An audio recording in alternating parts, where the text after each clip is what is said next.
कमरा पहले से ही बहुत छोटा था और ऊपर से वह त्रिकोण आकार का था। ऐसे में कोई उसमें कैसे रह सकता था? छोटे जॉन ने शहर में 10 साल तक कबाड़ इकट्ठा किया। इतने समय के बाद आखिरकार उसने इतना पैसा बचा लिया कि वह यह छोटा सा अपार्टमेंट खरीद सके। छोटा कहना भी कम होगा। वह मुश्किल से एक ताबूत जितना बड़ा था। सामान्य आकार के बिस्तर की तो बात ही छोड़ दें, वहां बिल्कुल जगह नहीं थी। शुरुआत में उसने कुछ ईंटें जोड़कर एक अस्थायी बिस्तर बना लिया, लेकिन लंबे समय तक उस पर सोने से उसकी पीठ में दर्द और लगातार असुविधा रहने लगी। तभी छोटे जॉन ने तय किया कि अब पूरा नवीनीकरण करने का समय आ गया है। पहला कदम था पुरानी खिड़की को हटाना और बाहर की ओर बढ़ाया हुआ स्टील फ्रेम बिल्ड करना, ताकि थोड़ी अतिरिक्त जगह मिल सके। बोल्ट खरीदने और फ्रेम को दीवार से मजबूती से जोड़ने के लिए उसे अपनी आंटी से कुछ पैसे उधार भी लेने पड़े। बाहर की तरफ लकड़ी की परत लगाई गई ताकि मजबूती बढ़े। अंदर उसने छुपे हुए स्टोरेज कंपार्टमेंट बनाए जिनमें बड़े सामान रखे जा सकते थे, जिन्हें अक्सर इस्तेमाल नहीं किया जाता, और वे बिना जगह घेरे साफ सुथरे ढंग से बंद हो जाते थे।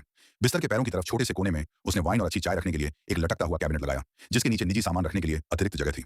ऊपर की सतह डेस्क का काम भी करती थी। घर पर छोटा जॉन ओवर टाइम काम कर सकता था, और जब उसे भूख लगती तो वही सतह तुरंत खाने की मेज बन जाती।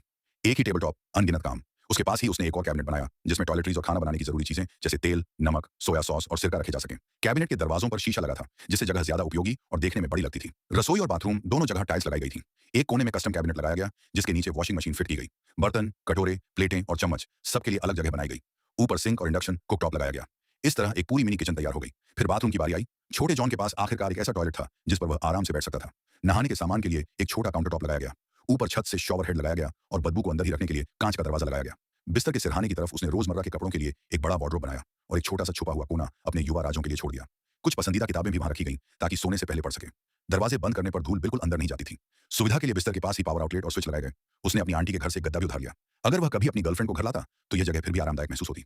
खिड़की को दोबारा लगाया गया और सोते समय सुरक्षा के लिए मजबूत धातु की रेलिंग भी लगाई गई। बिस्तर के चारों ओर मुलायम पैडिंग लगाई गई, जिससे वह और भी आरामदायक बन गया। बिस्तर के पैरों की तरफ एक प्रोजेक्टर लगाया गया ताकि वह लेटकर कभी भी फिल्में देख सके।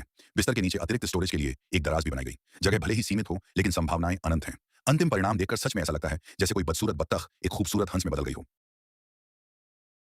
लाइक, सब्सक्राइब और कमेंट करना मत भूलना।